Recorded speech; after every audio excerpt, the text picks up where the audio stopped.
मेरा interview board पे ऐसा हुआ था कि जो इंटरव्यूअर थे उन्होंने मुझे पहले से ही एक प्रेशर पे रख दिया और मैं उस प्रेशर को ओवरकम नहीं कर पाया। तो जो और उससे मैंने सीख ये लिया कि कितना भी प्रेशर आए दिमाग को ठंडा रखना चाहिए। और जो 2019 का जो जो इंटरव्यू था उसमें मैंने इसको एग्जीक्यूट कर दिया कि हाँ ठीक है, प्रेशर नहीं लूंगा और अगर पॉसिबल हो तो मैं उनको थोड़ा प्रेशर दूंगा, उनसे कॉम्प्लीमेंट लेना है मुझे। वो लोग आपको प्रेशर देंगे क्योंकि आप एक ऐसे जॉब में आना चाहते हैं जिस जॉब में हर टाइम हर वक्त आपको प्रेशर ही प्रेशर रहेगा आपके ऊपर, और पुलिस सर्विस तो प्रेशर से भरा है। Hello and welcome to study IQ. मैं दिव्यांशी और आज मेरे साथ इस इंटरव्यू सेशन में जुड़े हैं डॉक्टर राहुल बर्मन जी, जिन्होंने वेस्ट बंगाल सिविल सर्विस 2019 की परीक्षा को क्लियर किया है and he has secured rank 16 in group B services. इनके selection as deputy superintendent of police के पद पर हुआ है। डॉक्टर राहुल के बारे में बता दूं तो he is a dental surgeon. अपनी क्लिनिक को संभालते संभालते ही इन्होंने इस एग्जामिनेशन की प्रिपरेशन की है and he has successfully cleared this examination. Doctor Rahul, welcome to study IQ. Thank you.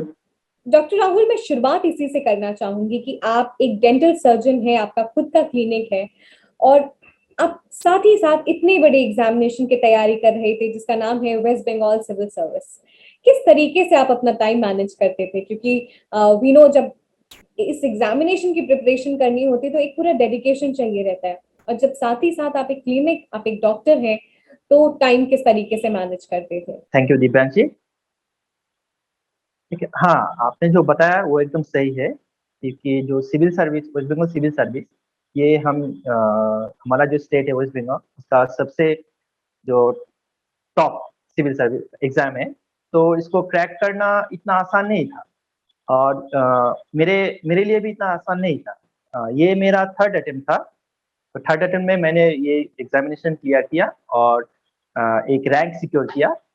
तो ये जो मेरा जर्नी था, इस जर्नी के बीच में time management, proper guidance and execution, ये सब बहुत ही इम्पोर्टेंट था। टाइम मैनेजमेंट हम सबको थोड़ा बहुत आता है और जो खुद मेरे लिए एक प्रॉब्लम ये था कि मुझे क्लिनिक संभालना था, उसके बाद मुझे पढ़ाई करना था।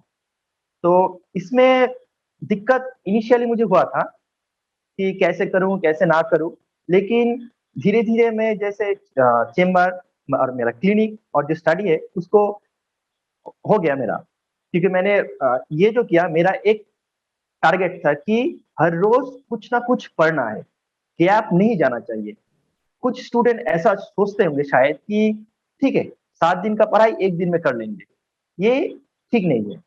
मेरे हिसाब से आप हर डेली कुछ टाइम स्टडी पे दीजिए और कुछ मतलब जो पेंडिंग मत रखिए। दिन का पढ़ाई दिन में क्लियर कर लीजिए। इससे क्या होगा, इससे आपका जो नेचुरल फ्लो है वो हमेशा रहेगा और पेंडिंग जब नहीं रहेगा तो जो पुराना चीज है वो क्लियर हो जाएगा, नया चीज आप ले पाएंगे। रेगुलरिटी मेंटेन करना बहुत जरूरी है। राहुल जी, आपने ये तो बताया कि किस तरीके से टाइम मैनेज करते थे, और अगर किसी के अंदर लगन है, किसी एग्जामिनेशन को क्लियर करने की चाहत है, तो आप कुछ भी करके आप इस एग्जामिनेशन को या कोई भी एग्जामिनेशन जिसकी आप तमन्ना रखते हैं आप उसको क्लियर कर सकते हैं। राहुल जी, हमने टाइम मैनेजमेंट के बारे में जान लिया, लेकिन आप एक डॉक्टर हैं, फिर सिविल सर्विसेज में आने का क्या मोटिवेशन था? देखिए, मोटिवेशन जो मुझे मिला वो जब मैं इंटर्नशिप कर रहा था उस टाइम पे।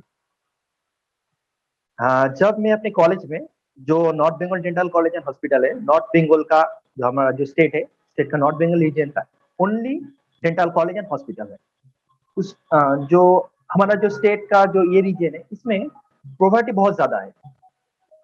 और इसमें क्या होता है कि गवर्नमेंट जो हॉस्पिटल वगैरह है उसमें जो पेशेंट्स आते हैं वो थोड़ा इकोनॉमिकली बैकवर्ड सेक्शन से आते हैं। तो ऐसे होता था कि कोई जो पेशेंट आता था उनको पता नहीं था कि कुछ कॉलेज जैसे कि हॉस्पिटल वगैरह है, सर्विसेज मिलता है। तो जब मैं इंटर्नशिप कर रहा था तब देखा कि हाँ, मैं as a doctor, as a dental surgeon, मैं जो हम लोगों का जो पेशेंट है उनको मैं सर्विस प्रोवाइड कर पा रहा हूँ, लेकिन मैं और कुछ करना चाहता था। उस टाइम पे मेरा एक सीनियर था, जो मेरे से एक ईयर सीनियर था, वो प्रिपरेशन कर रहा था सिविल सर्विस के लिए। तो उस भैया ने मुझे बताया कि हाँ, सिविल सर्विस नाम का कोई एग्जामिनेशन है, इससे तुम ये हो सकते हो, ये सब कर सकते हो। तो उसके बाद से मैंने मेरा थोड़ा इंटरेस्ट आ गया कि हाँ ठीक है, चलो देखते हैं सिविल सर्विस क्या है। तो उसके बाद मैंने सिविल सर्विस के जो पढ़ाई है उसके बारे में शुरू किया, सेल्फ स्टडी करना शुरू किया मैंने इनिशियली। लेकिन कुछ टाइम जाने के बाद 2017 में मेरा अटेम्प्ट स्टार्ट हुआ। तो एक्चुअली जो इस लाइन पे आने का जो मैं कहूँगा कि जो पुशिंग फैक्टर है, वो था कि मैं कुछ करना चाहता था, ये फैक्टर। राहुल जी, आपने जिस तरीके से बताया कि इंटर्नशिप के दौरान आपको अपनी सीनियर से पता चला इस एग्जामिनेशन के बारे में, और 2017 में आपका पहला अटेम्प्ट था, और उस पहले अटेम्प्ट में ही आप इंटरव्यू स्टेज तक पहुंचे। राहुल जी, क्या प्रॉपर स्ट्रैटेजी होनी चाहिए? एग्जामिनेशन को किस तरीके से समझना है टू एज द एग्जामिनेशन? पहले तो एक्चुअली सिविल सर्विस एग्जामिनेशन में ऑप्शनल को छोड़ के बाकी जो है उसमें सिलेबस पर्टिकुलरली नहीं होता है, तो बहुत कुछ पढ़ना पड़ता है। लेकिन ये इंपॉर्टेंट है क्या नहीं पढ़ना चाहिए। इसके लिए मैं कहूँगा कि प्रॉपर गाइडेंस की जरूरत है। और ये गाइडेंस हम लोग कोई जो एस्पिरेंट्स है वो ले सकते हैं, जो सक्सेसफुल एस्पिरेंट्स है उनसे। जैसे और अब तो बहुत सारा प्लेटफॉर्म आ गया, ऑनलाइन प्लेटफॉर्म। जैसे मैं आपका जो स्टडी आई का नाम कहूंगा, इसमें जो मैं फॉलो करता हूँ वो है डेली एमसीक्यू वगैरह। इसमें यह होता है कि एमसीक्यू के साथ साथ जो जो एमसीक्यू से उसके सब्जेक्ट रिलेटेड थोड़ा डिस्कशन हो जाता है। जैसे कि सिर्फ क्वेश्चन नहीं जाना, क्वेश्चन के आंसर नहीं जाना है, थोड़ा नॉलेज भी आ जाता है। ये नॉलेज इंपॉर्टेंट है सिविल सर्विस को क्रैक करने के लिए। और एक चीज, क्या नहीं पढ़ना है। तो मैंने ये स्ट्रेटेजी फॉलो किया। ये बहुत इंपॉर्टेंट है सभी एस्पिरेंट के लिए कि आप समझें आपको क्या नहीं पढ़ना है।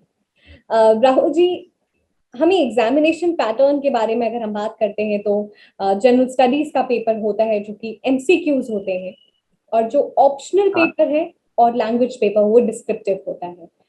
कई बार लोग जो स्टूडेंट्स हैं वो लैंग्वेज पेपर मिस कर देते हैं, जनरल स्टडीज में वो इतने इन्वॉल्व रहते हैं।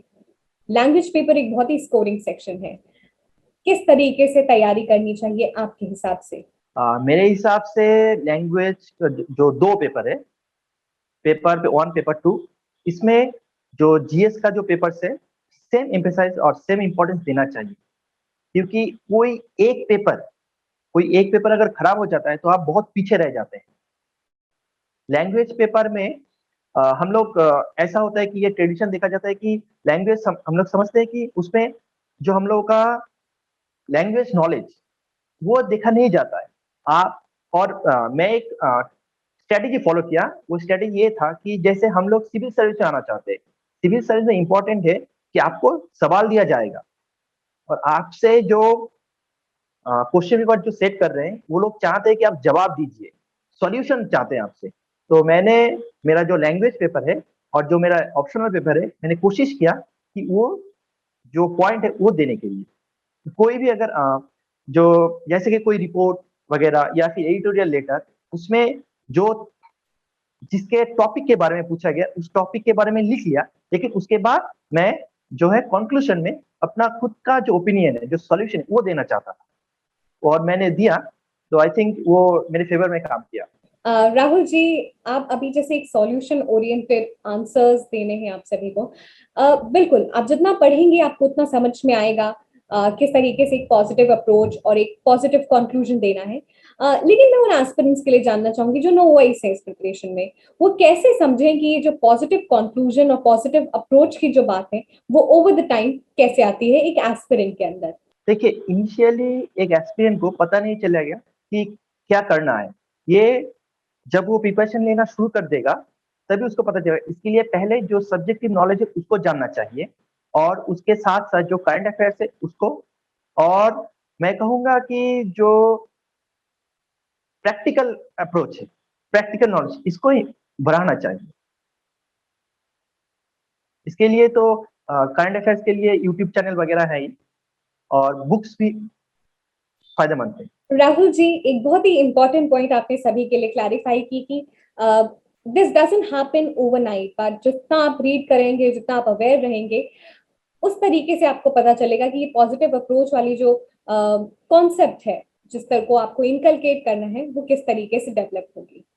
राहुल जी, आपने आपके पहले अटेम्प्ट में भी आप इंटरव्यू स्टेज तक पहुंचे थे, लेकिन आप इंटरव्यू क्लियर नहीं कर पाए थे, और इस स्टेज में आपने सभी 3 स्टेज क्लियर किए। तो अगर मैं इंटरव्यू एक्सपीरियंस जानना चाहूँ, लास्ट इंटरव्यू और इस वाले इंटरव्यू में, तो किस तरीके से आपने अपने अंदर चेंजेस लाए, और सभी एस्पिरेंट्स को इंटरव्यू के लिए क्या खास बातें ध्यान में रखनी है?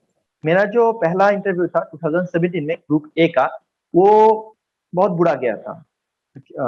उसमें 2 फैक्टर था कि वो मेरा फर्स्ट अटेम्प्ट था, और दूसरा ये था कि उस टाइम पे मैं प्रेशर जो है वो लेने के लिए तैयार नहीं था। मेरा इंटरव्यू बोर्ड पे ऐसा हुआ था कि जो इंटरव्यूअर थे उन्होंने मुझे पहले से ही एक प्रेशर पे रख दिया, और मैं उस प्रेशर को ओवरकम नहीं कर पाया। तो जो और उससे मैंने सीख ये लिया कि कितना भी प्रेशर आए, दिमाग को ठंडा रखना चाहिए। और जो 2019 का जो इंटरव्यू था, उसमें मैंने इसको मैंने क्या बोलूं कि मैंने इसको एग्जीक्यूट कर दिया कि हाँ ठीक है, प्रेशर नहीं लूंगा, और अगर पॉसिबल है तो मैं उनको थोड़ा प्रेशर दूंगा, उनसे कॉम्प्लीमेंट लेना है मुझे। वो लोग आपको प्रेशर देंगे क्योंकि आप एक ऐसे जॉब में आना चाहते हैं जिस जॉब में हर टाइम हर वक्त आपको प्रेशर ही प्रेशर रहेगा आपके ऊपर, और पुलिस सर्विस तो प्रेशर से भरा है। राहुल जी, आपने अभी कहा कि कितना भी प्रेशर हो, लेकिन उसको एक पॉजिटिवली इम्प्लीमेंट करना है, एग्जीक्यूट करना है। राहुल जी, तो मैं आपसे यही जानना चाहूंगी, आपने क्या ट्रिक अपनाई कि जो प्रेशर अगर आपको एग्जामिनेशन हॉल में, if you feel by the questions that have been put up, किस तरीके से उसको संभालना है और अपने आप को काम एंड कंपोज रखना है? सबका अलग अलग ट्रिक रहता है।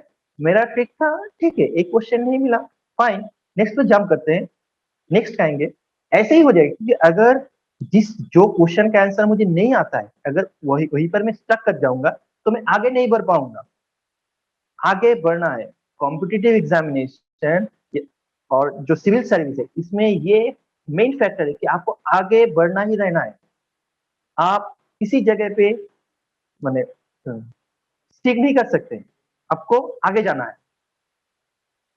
जो मेरा इंटरव्यू था, इंटरव्यू में मुझसे बहुत सारा सवाल किया गया था, जिसका मुझे आंसर आता था मैंने बताया, जिसका नहीं आता था मैंने बता दिया कि सर मुझे नहीं पता है। तो इससे जो उस टाइम पे मुझे लगा था कि इंटरव्यू शायद उतना अच्छा नहीं गया। तो मैं, अगर आप बोले तो एक एक्सपीरियंस शेयर करना चाहूंगा इंटरव्यू के लिए। एक्चुअली मेरा इंटरव्यू था ग्रुप ए प्लस बी में। तो उसमें मुझे पुलिस रिलेटेड बहुत क्वेश्चन किया। तो क्वेश्चन जब हुआ था तो मुझे उतना आता नहीं था। तो मैंने बोला कि सर मुझे नहीं आता है, नहीं आता है। और मुझसे पूछा गया कि तुम्हारा हॉबी क्या है।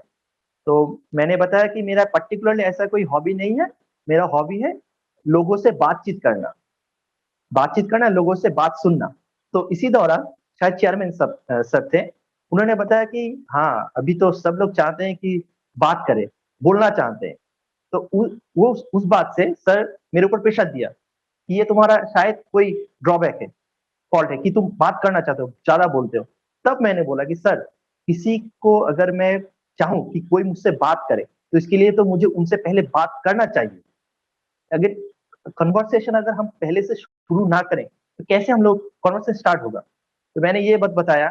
उसके बाद जब जो इंटरव्यूअर थे वो मुझे कुछ बता रहे थे, बताते बताते मैं एक टाइम पे पॉज कर गया।